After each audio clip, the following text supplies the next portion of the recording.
Well, good morning. How are we doing today? All right, I got thumbs up from Scott. That means we are good to go. So if you're new here in like the last 3 months, you may not recognize me up here teaching. It has been a while. Actually, before Christmas of 2021 was the last time I taught up here. I promise I wasn't in trouble. I wasn't in the doghouse or anything. Just the way the schedule works out. My name is Tim. I'm the associate pastor here. Just thankful to be a part of the team with Austin and Tawny. And we are in John 7. And again, if you've been with us, we spent all of February in John 6, took our time. And so we're like, you know what? Let's do John 7 in 1 week. Let's go for it. So we have a lot. We got 52 verses. And don't worry, we're not going to, actually, if everyone could take a verse, we're just going to read through it.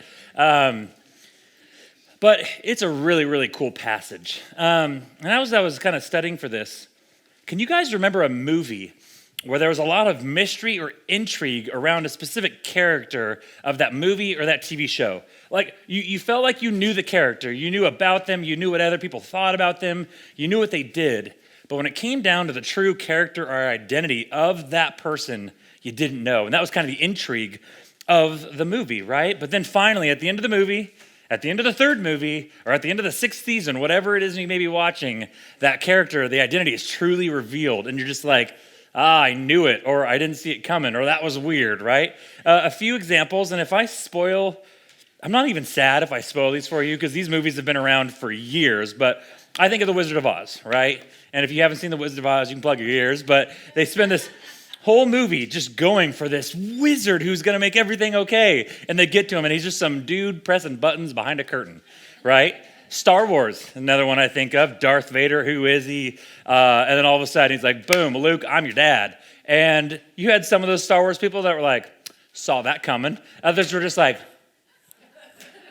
right? Another TV show that I used to watch, Blacklist. I don't know if it's a show that you guys watch. It's one of those shows you're like, I ain't telling anybody at church I watched that. But the whole premise was around this character who you felt like you knew him, but then you didn't. And so that's kind of where we're at today. Not saying that Jesus is the Wizard of Oz or that he's Luke's dad, which ironically, Father God. But the focus on this is who Jesus really is. Up until this point, if you're following the Gospel of John, he has healed people. He has walked on water. He fed a mass amount of people with a little amount of food. He's promised eternal life to people. He is just starting to ramp up his ministry. Jesus is just getting going. But amongst the crowds, amongst the religious leaders, this has become a really hot debate, right? It's at this point between John 6 and John 7 where Jesus took the step from famous to infamous. Right? He was just this popular dude gaining traction, but now there is officially a target on his back. Verse 1 of John 7 says, after this, Jesus has traveled around Galilee. He wanted to stay out of Judea where the Jewish leaders were plotting his death. All right, so this is no more like, hey, we want to have a sit down with you, Jesus. This is like, this dude is bad news bears. We need to stop him before he really gets more traction. We're just going to kill him, right? That's the easy solution. And what I love, like this, so this literally, I'm talking about movies or TV shows. I feel like this chapter could be an episode in a TV show. It's got everything you need. It's got the tension. It's got the intrigue. It's got the claims of deception. It really has everything for like a good episode of One Tree Hill or whatever TV show you might be into. I know that's like a really old show, but and to paint context, what's happening if sometimes you have trouble really visualizing what's going on in these Gospels, you could almost put it in modern day. Just imagine Austin and myself and all the other church leaders here. We're the bad guys, which we're not. We're not the bad guys. But imagine us getting together and being like, hey, you hear about this dude that's walking around Rogue River? He's saying he's the Son of God. Like, he's claiming to be God. Like, we need to stop him, right? All the church leaders get together. That's kind of what's going on. It's the religious leaders who think they know what's going on. They know the law. They are very, very educated, far more educated than probably Austin and myself are. And they're seeing this dude and they're saying, he needs to be stopped. It is not going well. You see in chapter 6, the crowd wants food. They're hungry. They're treating Jesus like a food truck. But now in chapter 7, they're out to get him. They're out to kill him. So this isn't some good teacher walking around. This is a serious man with serious claims. And the religious leaders are wanting to put a stop to it. But the question swirling around him is, who is he? Who is he really? Who is Jesus? So our title today is Disruptive Jesus. And I was going back and forth between disruptive Jesus or divisive Jesus. Because what's happening is people are starting to get uncomfortable about what is going on, specifically in this scene, right? The status quo is changing. People don't know what to think. Jesus is starting to disrupt, so to speak, this comfort zone. He's saying, you can't be on the fence. We either got to be over here or we got to be over here. Jesus, though, the cool thing is that while everyone is out of their comfort zone, everyone's feeling weird, Jesus is exactly where he planned and needed to be at this time. So we're going to look at three claims from three groups. We're going to look at Jesus' brothers, Pharisees, and the crowd. Now, when we go through these stories, and there's these three, there's always that natural inclination to be like, who do I relate to? And the bummer part is that if you relate to any of these three, that's a bummer, right? Because there's going to be some conviction on our heart, because to some degree, they all miss the point. But we're finally going to hear from the truth that comes from Jesus himself.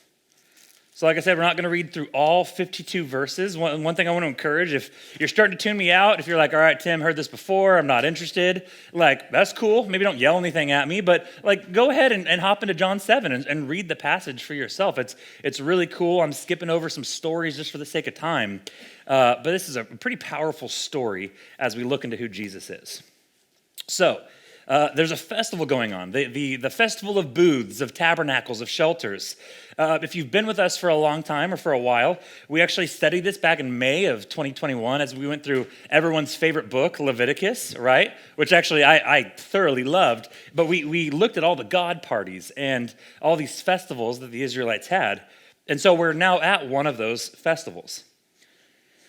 It appears that some time has lapsed between John 6 and John 7. So John 6 takes place around Passover, thought to be March, April time. Well, this festival takes place somewhere between September and October. So a few months have passed between these two chapters. Some insight about the Feast of Booths, the Feast of Shelters, says this in Leviticus 23. You shall dwell in booths or tabernacles for 7 days, and all that are native in Israel shall dwell in booths, that your generations may know that I made the people of Israel dwell in booths when I brought them out of the land of Egypt. I am the Lord your God. So, like many of the festivals, what God is doing, why he has commanded his people to celebrate this, is to remind them that, hey, I provided for your ancestors' needs. I provided for them, and I am still doing that for you today. A constant reminder, like we all need, of God's provision of our lives. And that's actually going to come back later in the story, that this is what God is doing. He is providing for our needs. So this festival, it would have been bookended by kind of solemn days, right, of prayer. But in the middle, it's a festival. It's a party. There's ceremonies that are happening. Like, it's a good time. They're making offerings and they're just rejoicing before God, remembering what he did, taking his people out of Egypt. So thousands upon thousands of Israelites are falling on Jerusalem for this week-long campout, right? And it's starting to build up, and then we flash forward to a conversation between Jesus and his brothers. Verse 3 through 5. Jesus' brothers said to him, leave here and go to Judea, where your followers can see your miracles. You can't become famous if you hide like this. If you can do such wonderful things, show yourself to the world. But here's the kicker, verse 5. For even his brothers didn't believe in him. So that's our first claim we're looking at. The brothers, their focus was on the power of Jesus. Right? A few different things could be going on here. They might be mocking him. Like, if you're such a big deal, then you shouldn't be here in this apartment building. You should go to this festival and kind of wow everybody, right? Now, you might read it and think that they're his PR team, and they're like, Jesus, you need to post on your Instagram more than once a month, man. Like, you really need to ramp this up. Like exploit yourself, right? Or another thought is that they're starting to feel the heat. Like, they're his brother. Their name is attached to him. He's losing disciples, and they're like, man, you're making us look bad. Like, I don't get the discount at the pizza store anymore because my name's attached to you, so you need to go right this ship. But his brothers seem like they're aware of his powers, but where they're missing the mark is they're just not aware of who Jesus truly is. When I read this, it seems like hey, prove it. Prove who you are, Jesus. Prove it to them, prove it to us. Ironically, though, or kind of neat, one of his brothers here, James, ends up being a leader in the church and dies for his beliefs in Jesus. But right now, where we're at in the story, it just says that they do not believe in who he is.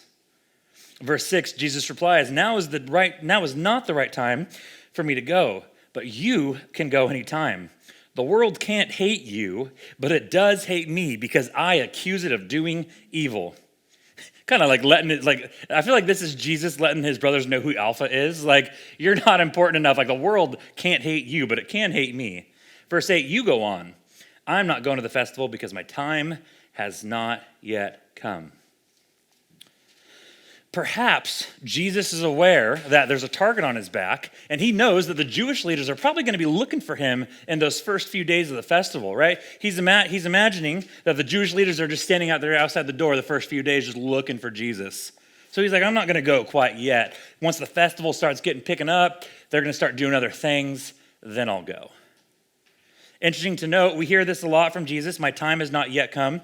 He talks to his mother earlier in John and says, my hour has not yet come.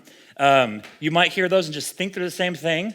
When he's talking to his mom, it seems like he's actually talking about my hour, my death, my resurrection. This, from my understanding, is actually just referring to it's not time, right? It is not time yet.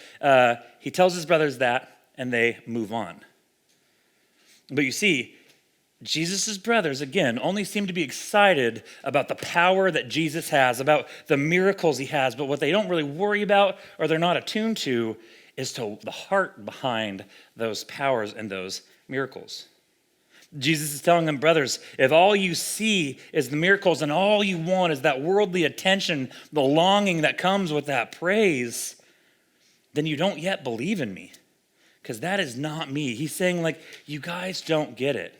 If you're truly going to be in the kingdom of God, your heart is going to be humbled by the power of Jesus. You're not going to seek the praise of the world from the power of Jesus. You're going to be the exact opposite. He's like, all right, brothers, checking in. You're over here, but you need to be over here. So his brothers are focused on the outward expression of these miracles. But what have we learned about Jesus so far? We're only in chapter 7, but we have learned that these miracles, that is never Jesus' final play. He never is a miracle and says, I hope you guys thought that was cool. It is always an entrance into a deeper conversation Jesus wants to have with us, right? Hey, I just fed 15 to 20,000 people, but here's the deal. It doesn't stop there. Don't go home yet, right? It's like a post-credit scene. He's like, hey, but I can feed your soul. I can take care of your soul. With these healings, he's like, hey, I healed your body, but I can heal your soul. Right? So sometimes his brothers specifically, they're getting stuck on these miracles, but we all know, if we've been reading John, that it was never about the miracle. It's always about Jesus who is behind the miracle.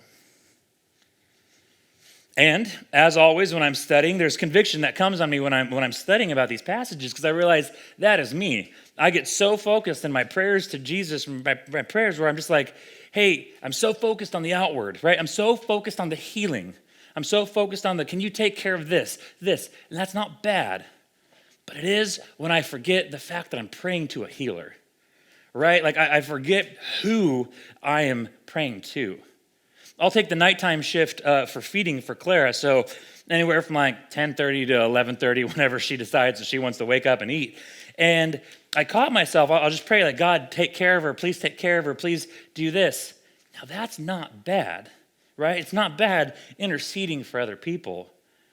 But where I needed to stop and realize, it's like, no, God, thank you so much for what you've done. Like, thank you for who you are to Clara. I am so excited about what you're doing, but thank you for who you are.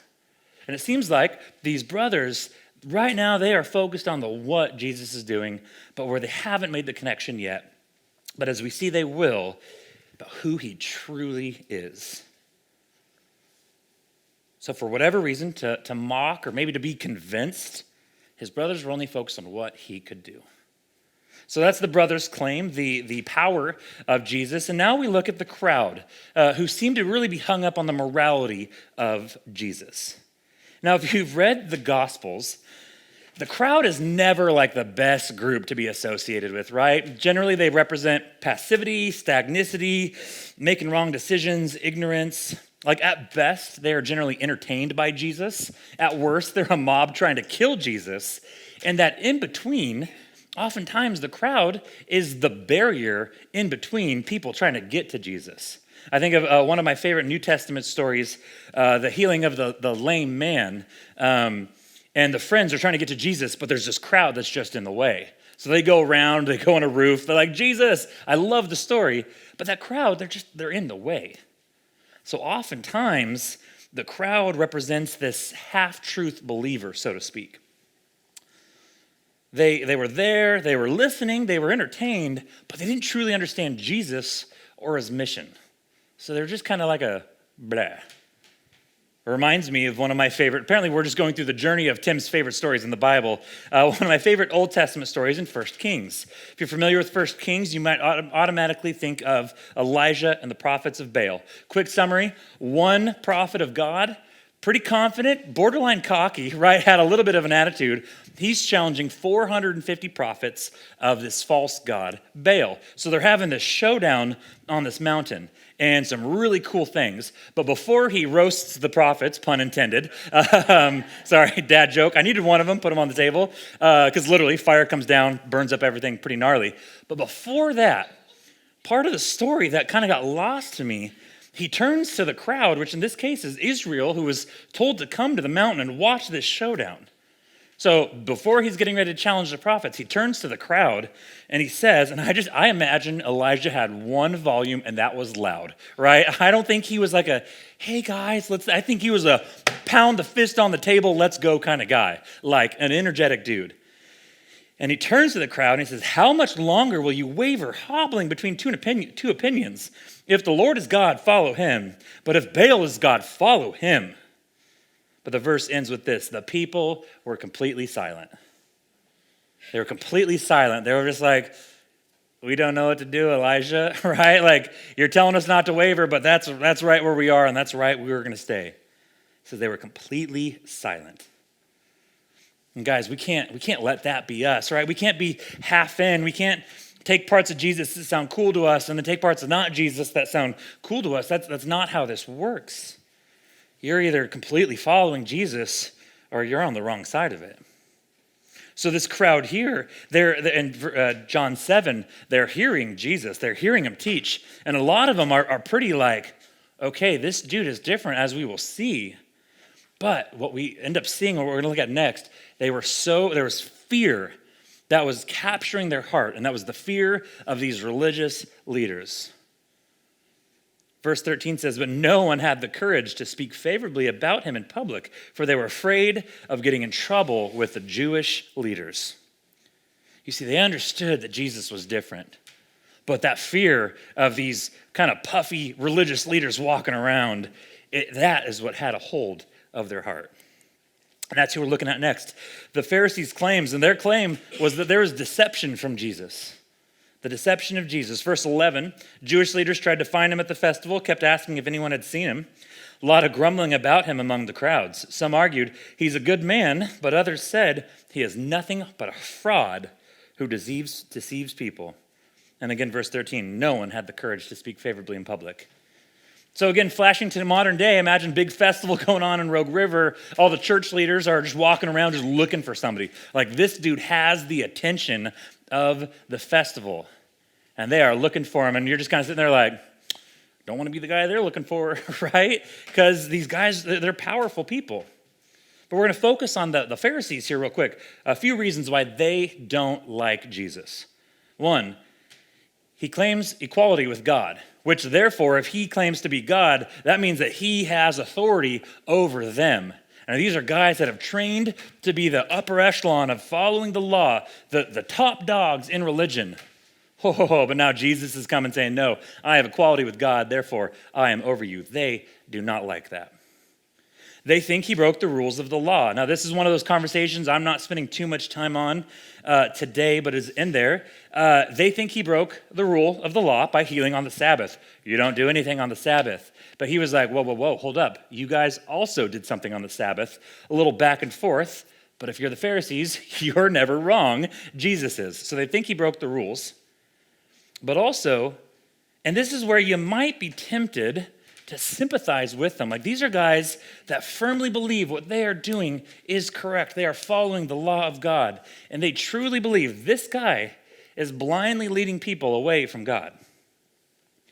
Deuteronomy 13 tells us that there is a penalty for leading people away from God. That penalty is death, which leads them to this festival looking for this guy, thinking that they are doing God's work by finding this false prophet and killing him. The only problem is they are completely wrong, right? They are completely wrong in who they are going for. But if you're wearing these Pharisee glasses, it makes sense, right? This dude is a fake. Everything that we know, everything we've been taught, we're completely missing the mark on who he is, but he seems to be a fake to us.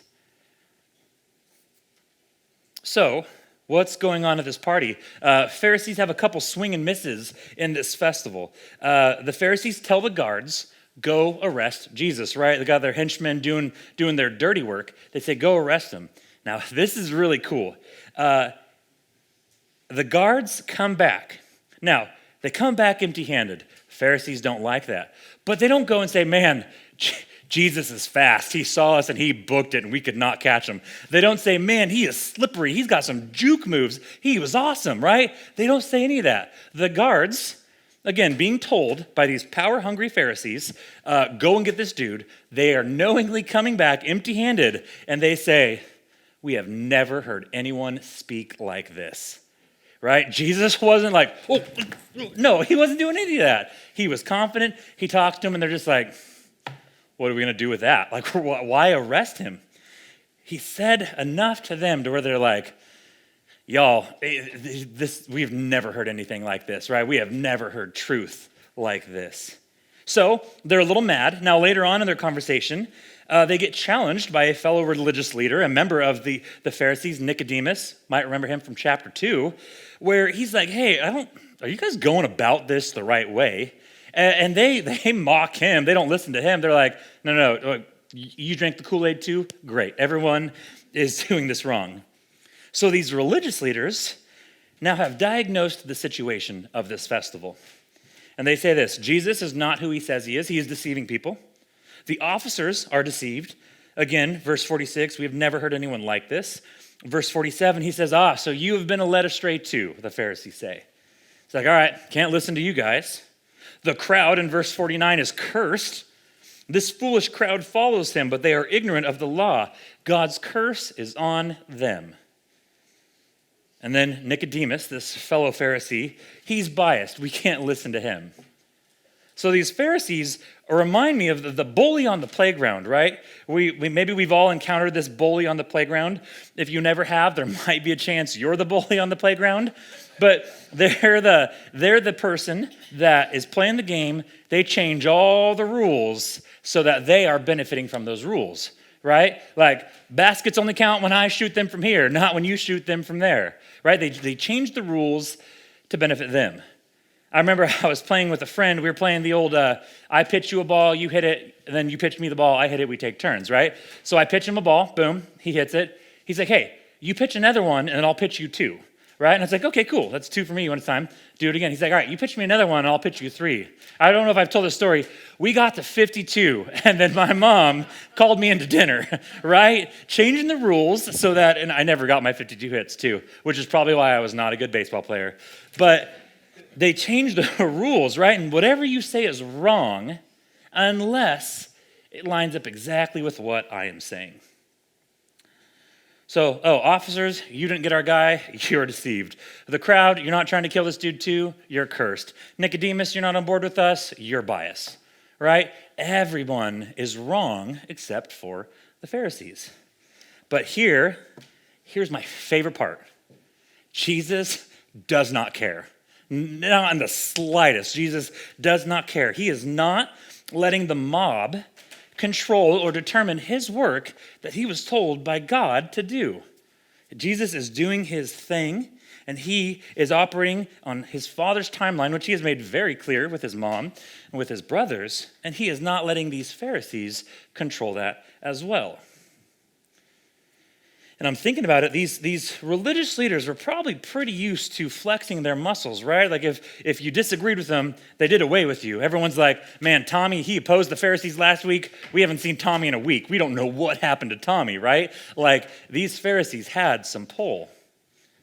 They were a human authority to the crowd, and that's why they're afraid. But Jesus, as I said, has clarified the boundaries. I am operating on my Father's timeline, not your guys's. Now, you might say, well, Tim, apparently the Pharisees hindered Jesus from coming to the festival, because here's the deal. Jesus has some work to do. Now, if he's going to go to the festival and get caught early and get arrested and died, that means all this work that he still has to do is not getting done. So Jesus is still operating on his Father's timeline by delaying his entrance to the festival a bit. He is not doing that because the Pharisees scare him. He says, your time is not my time. And he says to the Pharisees, you are not my authority.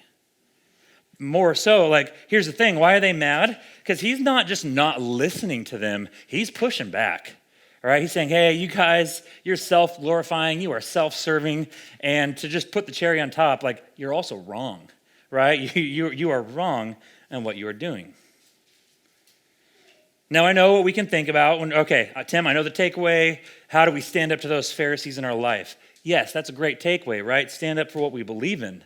But let's get a little convicting on us, huh? Like, especially on my heart. How many times do I have this Pharisee mindset with God? God's trying to convict me, or I have a brother or somebody coming up to me, maybe trying to tell me something hard. I'm like, no. You're deceived. No. You're getting the wrong perspective. Like, I'm right, you're wrong. Get on board or get out of the way.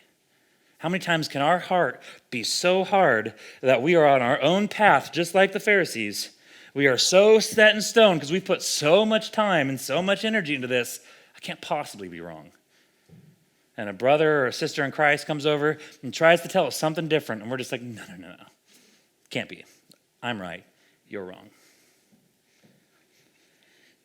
In verse 16, Jesus tells them, my message is not my own. It comes from God who sent me. Anyone who wants to do the will of God will know whether my teaching is from God or merely my own. Those who speak for themselves want glory only for themselves. But a person who seeks to honor the one who sent him speaks truth, not lies. Again, the Pharisees were so set on their own claims, their hearts were so hard that they were sabotaging anything else that didn't line up with it. Jesus proclaims, he who sent me is true, him you do not know. Now that's a powerful claim. Like you, the most religious, the most privileged, the most educated, the people who claim to know the most about God, when it all comes down, when the dust settles, you do not truly know God. What a sobering thought. My prayer for us today, and as we leave, is that we're not only striving to know about God. That the Pharisees knew about God, but they didn't know God. That's why we as a church, we're entering into these spiritual disciplines that Tani will be talking about a little later, to truly just be in the presence and know and have a relationship with God. So that's the claims of the Pharisees, that there's this deceptive Jesus going around. But now, let's go to Jesus' claim. I think on the slides it says the soul of Jesus, but his claim is truly this, is that he is the living water. Verse 16, he says, my message is not my own. It comes from God who sent me. Well, Jesus, throughout the Gospel of John, is making a lot of really powerful claims. 5 of them, I just want to remind us, he claims to be God. He claims to exist before he was born. He claims to be the only way to God. He claims to, as we saw in chapter 6, to be the bread and the water that impart eternal life. And he claims that we can do nothing without him. This is disruptive Jesus. The people that he's talking to, the people that he's teaching, their understanding of life, the Messiah, Jewish tradition, it is getting turned upside down. Everything they thought they knew is getting turned on them. But Jesus makes another powerful claim. Verse 37, on the climax of the festival, on the last day, Jesus stood and shouted to the crowds. Now, pause there real quick. My guess is that maybe some of these Israelites had pretty busy schedules, right? So if you're not going to make a full festival, if you like, hey, I got a doctor's appointment on this day, like if you can't make the whole thing, what you're probably going to make is the most important day of the festival. What we see is the climax of the festival. So I'm guessing that if you were keeping attendance of this festival, and maybe most of them were there the whole time, I would imagine that the most amount of people that were at this festival were at this moment. On the last day, Jesus stands and shouts to the crowd, "Anyone who is thirsty may come to me. Anyone who believes in me may come and drink, for the scriptures declare rivers of living water will flow from his heart." Now, that's a cool verse, but when you dig into the context of the festival some more, it opens our eyes a little bit more. So, the ceremonies that were happening, there was a 7-day water ceremony and a prayer for rain. The priests would grab this really cool gold pitcher, they would dip it in this pool, and they would march to the temple. And when they got to a certain gate, a shofar, a ram's horn would blow. Woo, right? That's my best ram's horn impression. And then praises and thanks like to God would be, everyone would be singing and thanking God. Well, as this festival progressed, the Pharisees were like, hey, we should shift our focus a little bit to really petitioning God for more rain, because at this point in the year, their cisterns or their wells were pretty low. So there'd be some years where it's like, man, this is really scary. So they kind of changed these ceremonies to really be petitioning for more rain, like thank you for the rain, but also like, God, we need your provision to continue. And again, we're at this feast where God is wanting this festival to happen to remind the people that he has provided for their needs, and he continues. So here we are, right? These people are focusing on what God can do for them. They're vulnerable. They're in need. Their hearts are open, right? They're just really like, we think of them as a big group, but these people are probably like, how is this going to affect my family? I need rain. I need water for my family. I need for my neighbors, for all the people. They're open. Their hearts are vulnerable. And they're during a festival where God is reminding them that he provides their needs. During a ceremony where they're petitioning for rain, Jesus stands up amongst a crowd of people. And what does he say? He says, anyone who is thirsty may come to me. Oh, I think people are listening at this point, right? Their hearts are thirsty. They're just realizing that they need water. And Jesus says, boy, do I have the water for you. I think he has their attention. He says, you want water that never runs dry. Now that's going to get their ears because they, as we are on this physical level, like, oh, he's got like an automatic water pump or something. He says, no, I provide living water. You see, the soul desires God, the body desires water. He says, man, you come to me, you're never going to thirst again. Our soul thirsts for God. In chapter 6, Jesus replies in verse 35, I'm the bread of life. Whoever comes to me will never be hungry again. Whoever believes in me will never be thirsty. You see, to come and truly drink from Jesus, it's to abide in Jesus. It's to remain in Jesus. We saw in the last chapter, some people, they got a taste of Jesus, right? They got a little bit of the bread. They experienced a little bit, but still they left. He's saying, no, you remain in me. You abide in me. Your soul will never be thirsty again. Translation, if you truly come to me, if you've realized that your soul desperately needs something, if your soul is searching, if you come to me, you have found the one thing that your soul needs, the one thing that will satisfy your soul forever. It's found in me. To a crowd that has followed this religious tradition of kind of getting back to status quo, right? So the tradition of the law, you disobey the law, you do something, you're back right with the law. Well, he is saying, man, I will satisfy that forever. Here's the best part about Jesus, though, as we look back in his miracles. He doesn't just get you to the minimum, right? He's not like, all right, I got you just above empty, we're fine. We see when he gives bread, baskets and baskets and baskets of bread left over. And he isn't saying, hey, I provide you a cup of water. I provide a river of living water. You come to me, you are going to be overwhelmed with who I am. Right? You're not just getting a little trickle. You are getting a river. You are getting a fountain, a spring of water from me. Rivers will flow from you because a river maker is inside of you. So he is standing up and he has their attention at this point.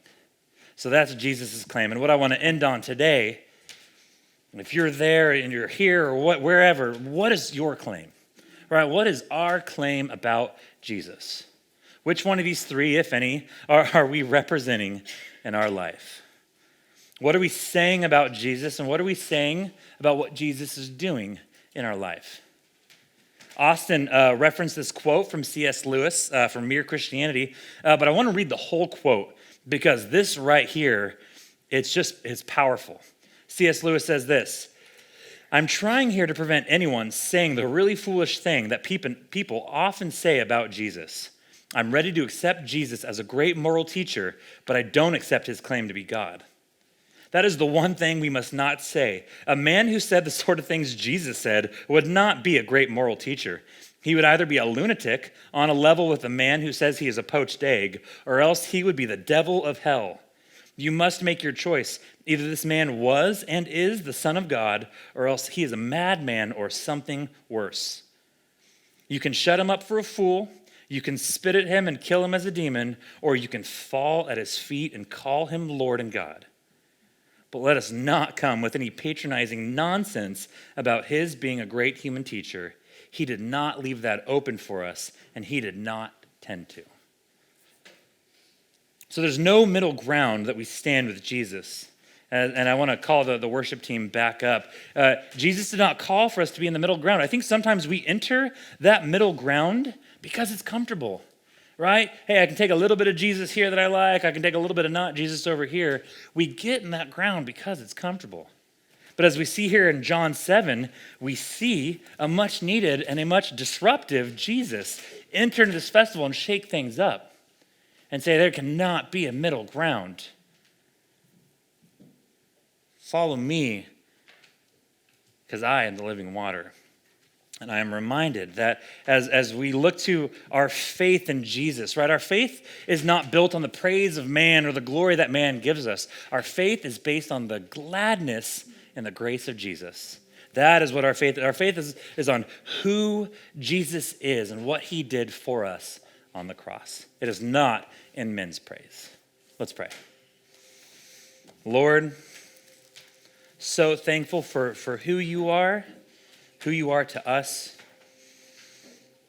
God, the miracles that you do, the miracles that you did in our heart, the transformation that you did to our hearts, God, we just are so thankful. God, I ask that as we leave today that our claim is just that. Our claim is who you are. Who you are and what you did for us on the cross, God. We just thank you so much. We say all this in your name. Amen.